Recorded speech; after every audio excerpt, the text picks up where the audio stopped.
Raiz Capixaba.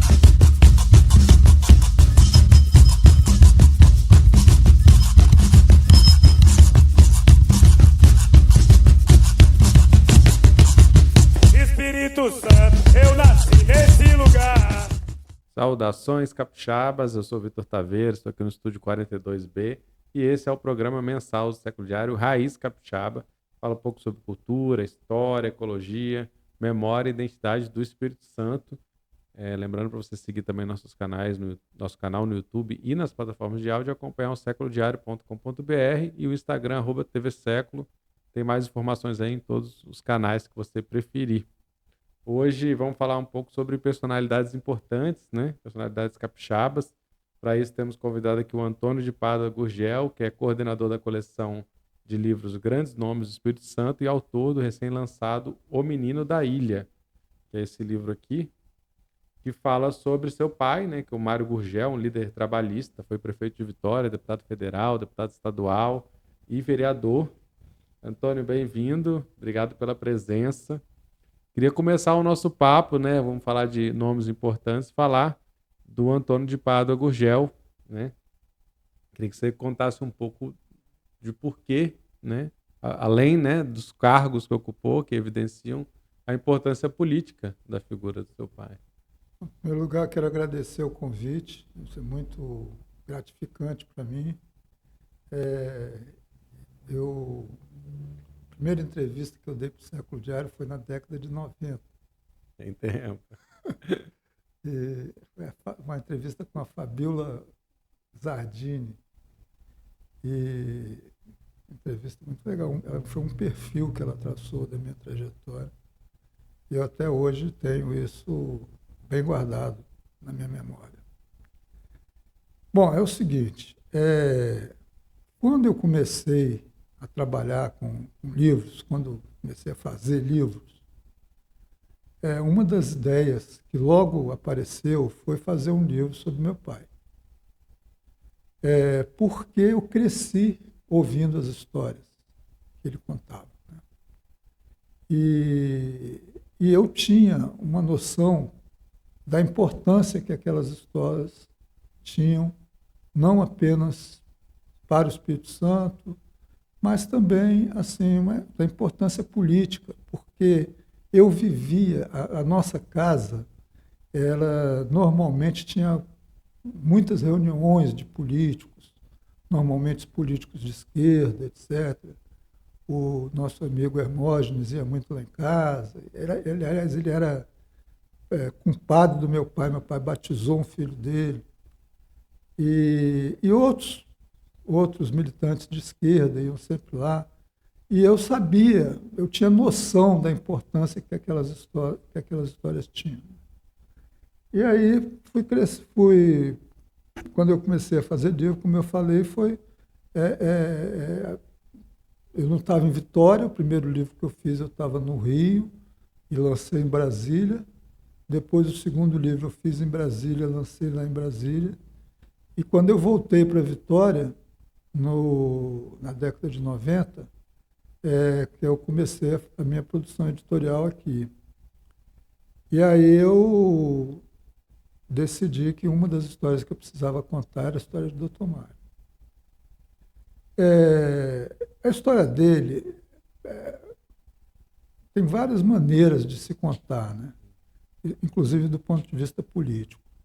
Tem a história do militante, do cara romântico, do cara combativo, e tem a história, por exemplo, a história dele, que pura e simples ela já ela não precisa de definição. Então, por exemplo, a primeira atividade política que ele teve, aos 15 anos, foi ler jornal para os operários que moravam perto dele lá na Ilha do Príncipe. Então, grande parte daqueles operários eram de tendência comunista, eram simpatizantes de esquerda e que eram admiradores do Prestes. E nessa época, Prestes estava preso pela Polícia do Estado Novo. né? E ele foi preso em 1935 e ficou uma porrada de tempo lá. Luiz Carlos Prestes. Né? O Luiz Carlos Prestes, lendário Cavaleiro da Esperança. E então, aí quando chegava de noite, esses operários chegavam, se reuniam em torno do meu pai, e meu pai lia as notícias que diziam respeito a Prestes, a prisão dele, as manifestações de políticos do exterior contra a prisão dele, etc. Aí depois, o passo seguinte, bom, então ele se tornou, não apenas por causa disso, mas ele se tornou uma espécie de líder da Ilha do Príncipe. Então ele era, por exemplo, presidente de um dos times de futebol, tinha 2 times de futebol lá, Comercial e Estrelinha.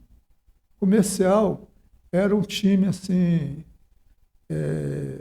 digamos, mais tradicional, assim, enfim, que era um time que não tinha muitos... Era um grupo que jogava futebol e pronto. Mas o Estrelinha, que era presidido por ele, não tinha hino, tinha rainha, tinha não sei o quê. Eles faziam uma movimentação no bairro. Uma agremiação, né? Exatamente. Eles congregavam aquela população da ilha. Então ele se tornou um líder natural do bairro. Quando chegou em 1946, que acabou o Estado Novo, que veio a redemocratização do Brasil, e os estados e os partidos foram liberados, ele se inscreveu no PTB.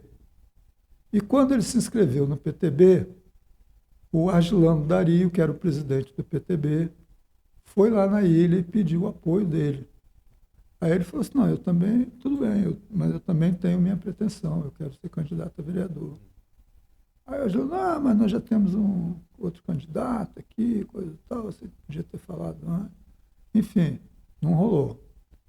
Aí ele falou, não, tudo bem, eu vou ver por outras formas aí. E acabou se candidatando, conseguiu registrar a candidatura por meio de um outro dirigente do PTB. E foi uma campanha, assim, uma epopeia, uma verdadeira epopeia, porque nós estamos falando de 1950. 1950, Vitória é uma cidade super conservadora, a economia toda baseada no café, que vinha do interior e era ensacado e vendido aqui nos armazéns de exportação de café. Então, a economia de Vitória se resumia a isso. E, portanto, uma grana super concentrada na mão de poucas famílias. Então, era uma situação de era um lugar muito conservador, muito reacionário, vamos dizer assim. E aí, quando ele resolve ser candidato, até minha avó, que era uma mulher analfabeta, mas que era uma mulher muito inteligente, ela falou assim, mas meu filho, você vai ser candidato. Não tinha essa coisa. Quem era candidato eram os grandes comerciantes, professores, advogados, médicos. Ele era datilógrafo de uma companhia de seguro. Aí, enfim, eu sei que a campanha, eles dois lá, ele e minha avó, foram monitorando, etc. E quando chegou no dia de decidir a candidatura, ele resolveu registrar. E ele acabou sendo o vereador mais votado. Essa epopeia eu vou pular, porque, embora seja apaixonante... Está no livro, né, para quem quiser também. Exatamente. Mas porque provavelmente você vai perguntar outras coisas. O mandato dele foi um mandato de luta, ele sofreu discriminação. Bom, essa questão em relação ao fato dele ser ou não candidato se devia ao fato de 3 condições que ele tinha: preto, pobre e de esquerda. Na Vitória daquela época, isso era um absurdo, né? E quando ele se elegeu vereador, a situação não melhorou, porque o preconceito perseguiu ele, o racismo perseguiu ele dentro da Câmara. Então, uma vez ele estava lá, assim que assumiu o mandato, estava um vereador, filho de um comerciante branco, esses caras bruto mesmo, assim, e ele chegou e todo entusiasmado, né? Primeiro a parte dele como vereador. Vossa Excelência me permite uma parte? Aí o cara falou, parou um pouco assim, né?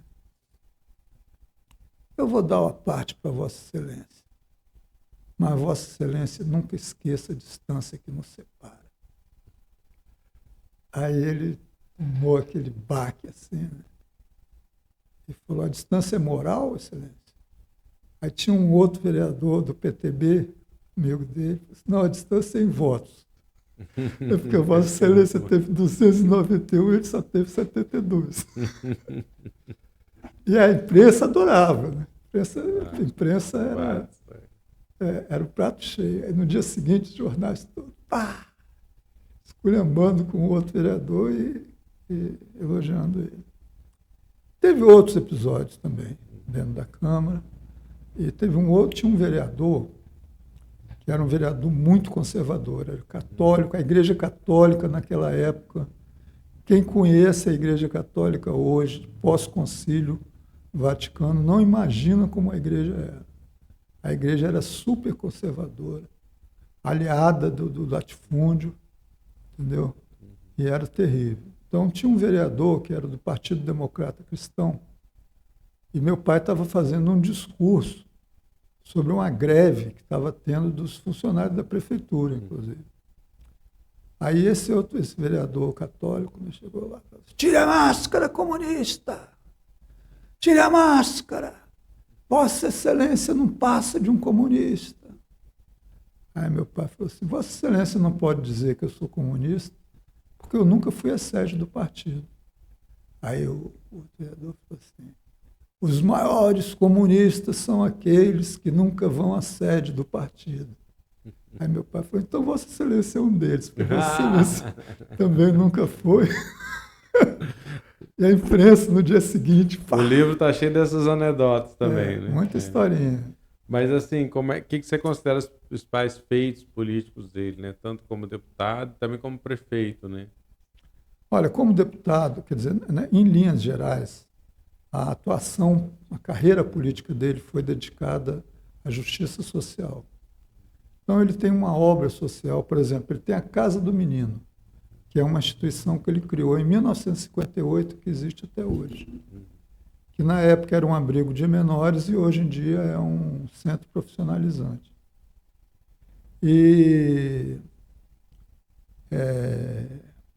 Então ele sempre teve essa pegada, digamos assim, social.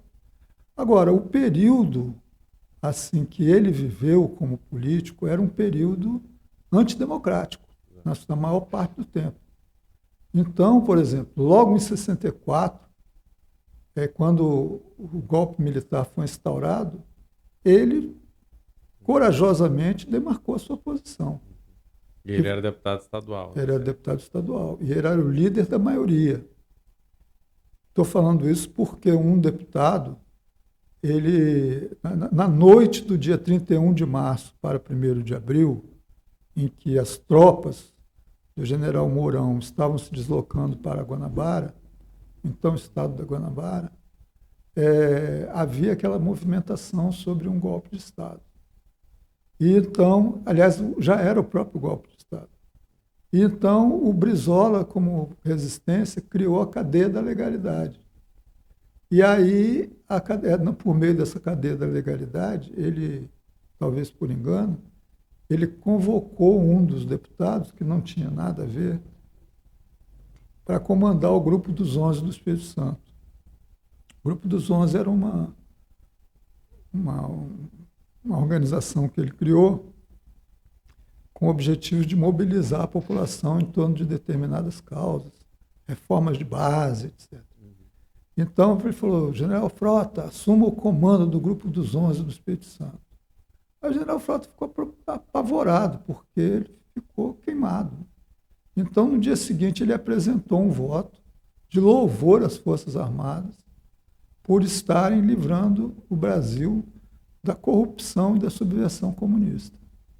Isso foi no dia 1º. E no dia 2, e aí esse voto seria colocado em votação no dia 2, e já os militares, os comandantes militares já foram para lá para receber o tal voto de louvor, entendeu? Antes da votação. Porque ninguém imaginava que alguém pudesse se contrapor a isso. Havia um clima de terror. Ninguém era doido, vamos dizer assim, a ponto de se insurgir contra as Forças Armadas.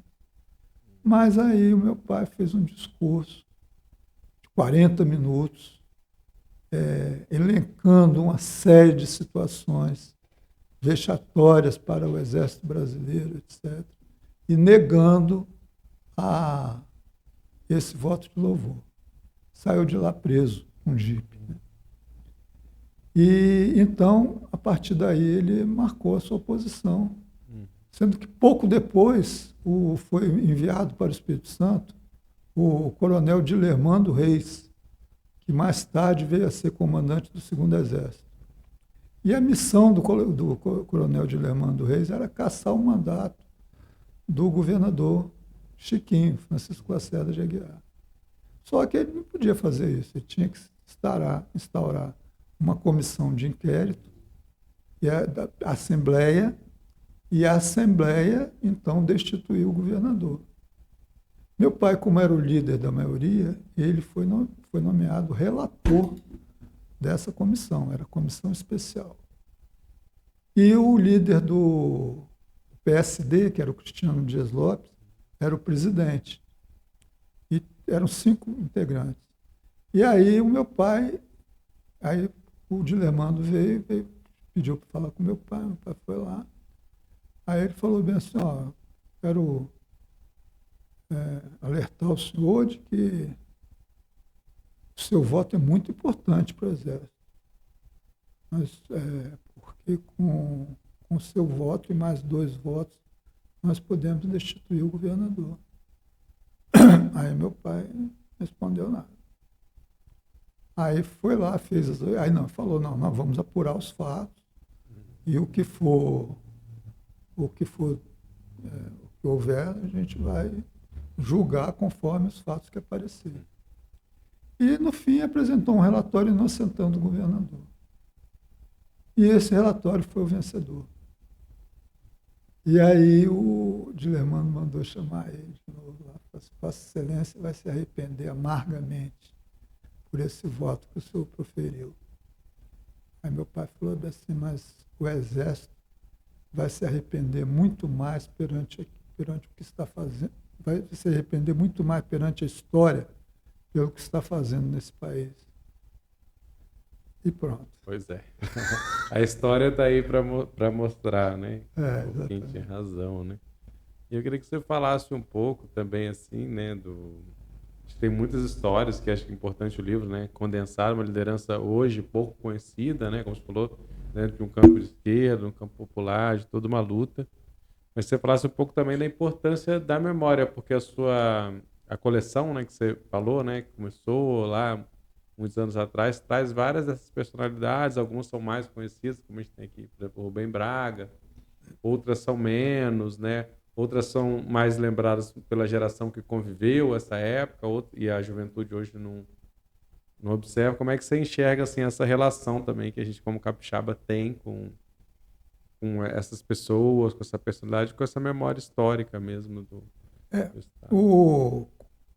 Quando eu voltei para Vitória, né, em 1990, que eu recomecei meu trabalho como editor, os 2 primeiros livros que eu fiz foi esse livro, foi primeiro o Diário da Rua 7 e depois esse livro. E na sequência desse livro, no lançamento desse livro, eu fui convidado para fazer uma biografia do Carlos Lindenberg. Uma pessoa lá em nome da família perguntou se eu topava fazer. Aí eu falei que topava. A gente foi discutir como poderia ser feito isso, etc.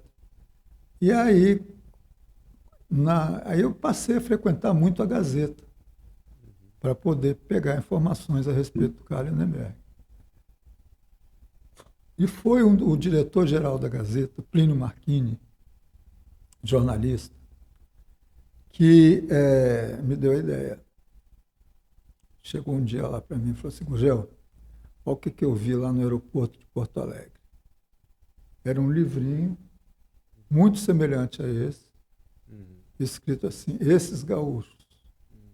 E era um exemplar, esse tal volume era sobre Getúlio Vargas. O Rio Grande do Sul, ele tem muitas personalidades célebres, né? E então ele falou: você podia fazer um negócio desse. Aí seria um projeto da Gazeta e eu seria o operador. Aí eu topei, só que não foi para frente, entendeu? Por vários motivos. Logo depois também o Plínio saiu, foi para Maricá, e o pessoal que veio depois não tinha o mesmo entusiasmo que ele tinha pelo projeto, e o projeto adormeceu. Hibernou, né? Aí passou uns 2 ou 3 anos, exatamente 5 anos. Falei: sabe de uma coisa? Eu mesmo vou fazer esse projeto. Sem Gazeta, sem porra nenhuma. Aí tinha a Lei Rouanet, entendeu? Eu falei: vou fazer esse negócio pela Lei Rouanet. Ele falou: você é doido, rapaz, esse negócio não funciona. Vamos ver. Aí fui, aí consegui, aí pronto, aí foi uma articulação, fui no governador, fui não sei aonde, fui em tudo quanto é lugar que podia obter apoio para o projeto e consegui. Essa questão da memória, por que eu consegui, pelo menos assim, sensibilizar as pessoas? Por causa disso que você falou. Porque o Espírito Santo, o Brasil em geral, mas o Espírito Santo em particular, tem essa carência de memória. Entendeu? E então, eu, nessa altura do campeonato, já estava afiliado ao Instituto Histórico e Geográfico do Espírito Santo. Fui levado pelo Renato Pacheco, que era presidente na época. E o doutor Renato era uma pessoa, assim, ele era historiador. Mais importante, né? E um cara assim, que tinha alma de professor, um cara super generoso, entendeu? Figura, Espírito Santo realmente deve muito a ele. Aí eu falei com ele do projeto, ele falou: vamos te ajudar no que for possível, aí, coisa e tal.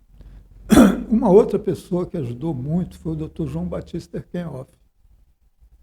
Então, nós criamos uma espécie de uma comissão para definir quais os nomes que iriam fazer parte da comissão. E aí eu também fui juntando alguma pessoa, etc. E aí uma coisa que o Plínio já tinha alertado, Plínio Marchini, logo no começo: você só pode gente morta. Aí eu falei: mas por quê? Ele falou assim: não, porque se tiver gente viva, os políticos vão encher o seu saco, empresário. Aí você fala assim logo: não, só gente morta. É igual nome de morre. rua, né? Hã? É igual nome de rua, né? Morre que depois você entra na Até porque muda, se a pessoa está viva, ela pode tomar outros rumos e aí exigir outros capítulos. Eu sei que o projeto, graças a Deus, ele foi muito bem recebido. Qual foi a primeira edição?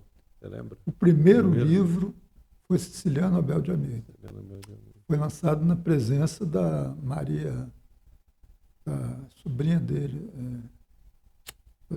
acadêmica. Ele foi... Ana Maria Machado. Foi lançado na UFS, na Fundação Siciliano. Ele foi reitor da UFS, né? Ele foi reitor da UFS. E foram quantas edições até hoje? 32. 32 livros. E você tem algum especial que você destaca? Eu queria que você contasse, assim, talvez, de que pessoas que você acha que esse trabalho tenha sido relevante, assim, porque alguns sejam talvez menos conhecidos, por exemplo, ou qual livro teve uma repercussão? O que você destacaria desses tantos Bom, desses livros todos da coleção, o que mais rendeu frutos foi o Mário Gurgel. Ele E- entra na coleção, né? Isso aqui é uma, né, é uma reedição em comemoração ao É. centenário de nascimento, que Exatamente. está, inclusive, né, em inglês, enfim, tem uma Ele é em nova português e inglês. configuração especial, né? Não, esse livro começou como O Menino da Ilha. Aham. Aí depois eu levei ele para a coleção, porque as pessoas disseram, não tem nenhum problema. Agora, pelo amor, pela proximidade, por tudo isso, né, é o livro que eu, assim, por exemplo, tem trechos dele que até hoje eu choro quando leio. Depois de 20 anos. É, porque esse você escreveu na coleção também, você chama pessoas, isso é muito interessante, né? Que tiveram alguma proximidade com eles para registrar, né? Tem vários livros. Né? Aqui tem o Rubem Braga, do Afonso de Abreu, a Maria Estela Novaes, Estelinha, uma personagem muito interessante também, né? Jussara Luzia Leite, Jussara ali Dom Luiz Gonzaga Fernandes, texto de Sandra. Sandra Daniel. Tem além do Dom Luiz, tem um livro sobre Dom João Batista da Mota e Albuquerque. É um livro muito querido, porque ele era uma figura muito querida também, entendeu? Não apenas por causa do papel político dele, mas pela simbologia. Ele era um nobre, a família dele tinha brasão, entendeu? Lá em Portugal. E então ele dedicou a vida aos pobres, né? dedicou a vida aos pobres. Então, a primeira coisa que, quando ele foi nomeado arcebispo, ele tinha um carro de luxo, um carro enorme, entendeu? Aí ele vendeu o carro para fazer dinheiro para as comissões eclesiais de base. Outra coisa também era a cruz. A cruz do arcebispo era uma cruz de ouro. Torrou e botou uma cruz de madeira no lugar. Entendeu? E ele mesmo dirigia, só que ele era péssimo motorista. E aí, então, o livro ele é todo assim, muito... embora a atividade dele, a atuação dele tenha sido essencialmente política, mas o livro ele é muito humano, né? Muito humano. E o de Dom Luiz também. Esse Dom Luiz, ele era um cara, ele era uma sumidade. Ele no Concílio Vaticano II, ele foi um dos principais formuladores da nova doutrina da igreja, entendeu? E ele era um cara super simples. Aí uma vez, inclusive, ele foi fazer uma reunião da comissão lá em Pancas e ia ficar na casa de uma família. Ele ficava em casa de família, não ficava em hotel, entendeu? Aí a família lá toda empolgada que ia receber o bispo, não sei o quê. Aí ele chegou num dia lá de calça jeans e camiseta. Aí o garotinho chegou, o filho da família, e falou assim, mas bispo é isso?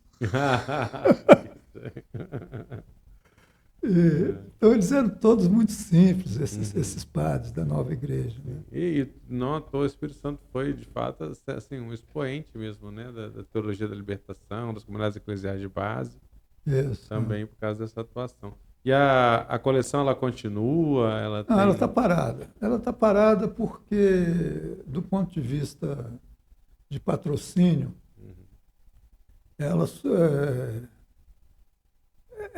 a coisa se tornou muito difícil. É trabalhoso. Nós paramos, eu não me lembro exatamente quando foi. Eu sei que nos volumes mais recentes, a gente estava pegando patrocínio de livro por livro. Então, por exemplo, antes a gente pegava patrocínio de 12, eram 3 séries de 12. Já fechava a coleção. Fechava com 12. Pegava patrocínio para 12 livros, depois para 12 livros. Aí, quando chegou no terceiro, aí a situação já começou a mudar. Veio a crise de 2008, não sei o quê, papapá. Também a vontade política, né? As coisas vão mudando. Né? Hoje eu não sei se eu continuaria essa coleção. Mas também a gente está sempre envolvido em algum projeto. Então, e ela está aí nas bibliotecas, né? Acredito que as bibliotecas têm. Muita biblioteca. Esse livro aqui está à venda, o Menino da Ilha, Ele está vendo no nosso site, Gurgel. que é o padogurgel.com.br. Perfeito. E ele, por enquanto, só no Padre Gurgel, porque como se trata de um livro local, Uhum. eu não vejo muito sentido em colocar ele em Amazon, esse tipo de coisa. Certo. Só para a gente fechar, assim, você tem outras obras, uma está aqui até no cenário, sobre o Husk, né? Augusto Husk, Guardião da Floresta. Queria que você comentasse rapidamente sobre a importância também dessa obra do Husk, né? Uma edição muito bonita também, né? Não, é o seguinte, esse livro aqui, ele, para mim, ele tem vários motivos de alegria. O primeiro é a figura do Husk mesmo, que foi um herói, vamos dizer assim, do meio ambiente. Né? Considerado patrono da ecologia do Brasil, né? Não foi à toa, porque ele pegou em armas para defender a reserva. Não sei se você sabe dessa Enfrentando o história. governador, inclusive. Né? Não, eles queriam fazer uma fábrica de palmito em lata lá. Pegou o fuzil, foi para frente, assim, aqui ninguém entra. Se passar, eu atiro. E ninguém entrou. Então, ele em si é uma figura, assim, como se dizia antigamente, fora de série. Né? Aliás, isso é bem antigo. Agora, além disso, eu sempre associo a figura do Husk a Rogério Medeiros. Que eu, em determinada fase da minha vida, ele foi uma referência para mim, e um mestre. E eu, inclusive, aqui nesse livro, eu publico fotos históricas de Rogério Medeiros, que são as tais fotos da pagelança, entendeu? E nós adquirimos essas fotos. Aliás, eu gostaria até, se for possível, que você fizesse chegar um exemplar desse livro às mãos dele. Eu já tive para ir lá 200 vezes.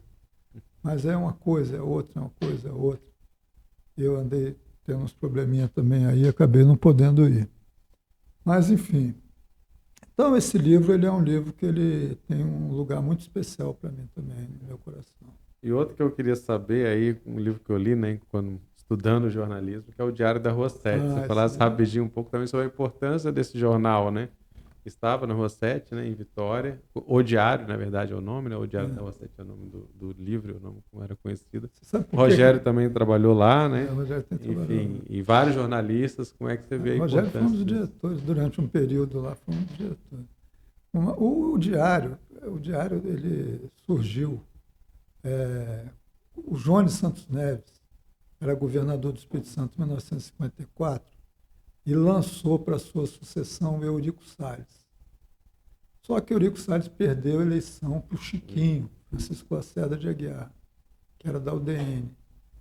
E aí o Jones, que era o líder de uma ala do PSD, que tinha duas alas do PSD, a ala do Jones e a ala do Carlos. Que não é o PSD de hoje, inclusive, para deixar bem claro, nada a ver com o que já sabe.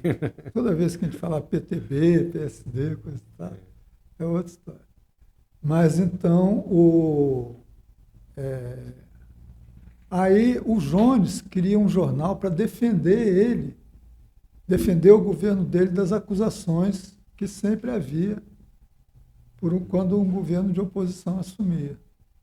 Então pediu para o pessoal lá, a ala moça do PSD, para organizar um jornal. Essa ala moça era o Renato Pacheco, etc. Renato Pacheco, Cristiano Dias Lopes, Setembrino Pelissari e, não sei se Setembrino fazia parte, e o Zé Carlos da Fonseca, que depois veio a ser ministro lá do Superior Tribunal do Trabalho. E aí, para você ter ideia da dificuldade, era um jornal de oposição, portanto. Né? Começou a circular no dia 5 de julho de 1955. O Zé Carlos da Fonseca é que passava o chapéu entre os comerciantes. Aí o comerciante falou assim, eu vou dar um dinheirinho para o seu jornal. Agora, pelo amor de Deus, não bota o nome no meu estabelecimento, não. Eu não quero problema. Aí Agora é o seguinte, tem um outro viés aí que é muito interessante, o livro é muito engraçado, né, como você deve se lembrar. Mas uma das coisas o PSD, a imagem do PSD, estava associada a coisa assim da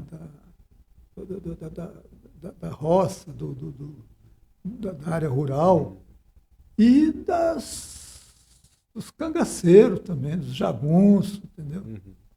Então, o pessoal, por exemplo, o Chiquinho se elegeu governador com a seguinte palavra de ordem: sem ódio e sem rancor, Chiquinho para governador. Aí, quando o pessoal do PSD lançou o Diário, o pessoal do Chiquinho falou que o nome do jornal era O Diário, não era porque saía todo dia, não, era relativo a ódio. E por aí, entendeu? Aí depois, 6 meses depois, eles não aguentaram, venderam o jornal para um empreiteiro, Mário Tamborindeg, que era amigo do Chiquinho. Aí mudou de lado. Aí mudou de lado. Agora, independente, isso foi o início, né? Agora, teve um período, o período mais importante do Diário, em que realmente o jornal se transformou numa referência para o Brasil inteiro. Vieram de fora o jornalista Cláudio Bueno Rocha, e ele trouxe uma equipe do Jornal do Brasil, fez uma revolução gráfica lá.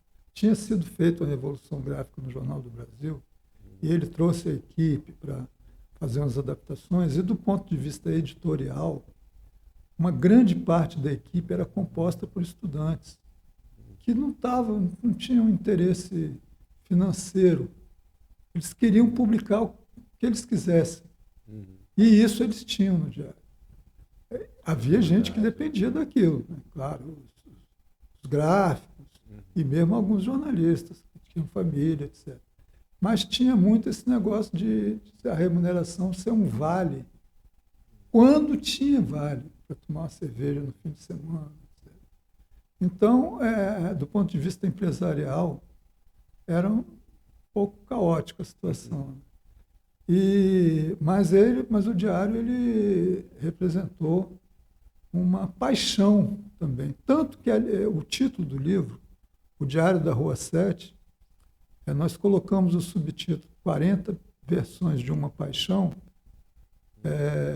por causa disso, porque as pessoas eram apaixonadas por aquilo. E, além disso, a gente pegava os depoimentos, falar sobre um determinado assunto, cada um falava de um jeito.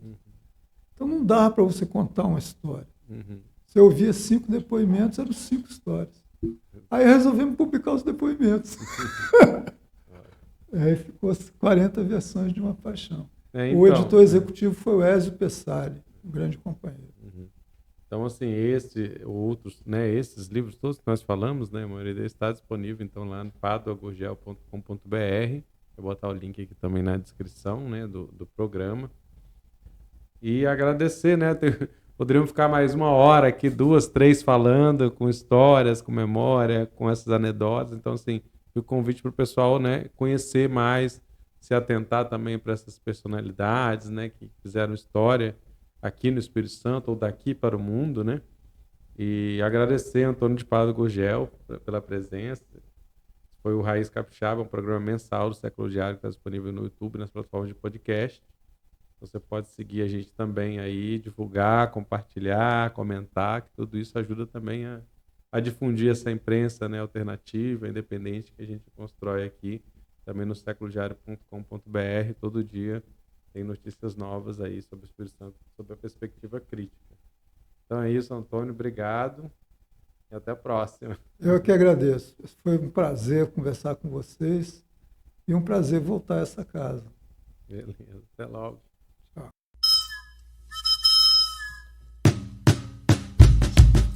Raiz Capixaba.